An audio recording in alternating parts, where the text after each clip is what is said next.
Welcome to our guide on how to share your engagement on Facebook. Let's go through the steps together. 1. Begin by launching the Facebook app on your Android device. 2. Tap on the What's on Your Mind section to start creating a new post. 3. Scroll down and select Life Event from the options. 4. Choose Relationship from the list of life events. 5. Select Engagement to announce this special milestone in your life. 6. You may also have the option to include the name of your partner and the date of the engagement. 7. Tap Next at the top right corner to proceed. 8. Utilize the audience selector to determine who you want to share this exciting news with. 9.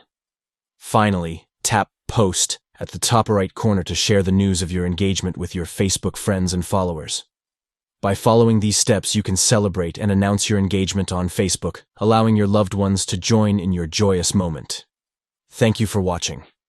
We hope this guide has been helpful in explaining how to post your engagement on Facebook.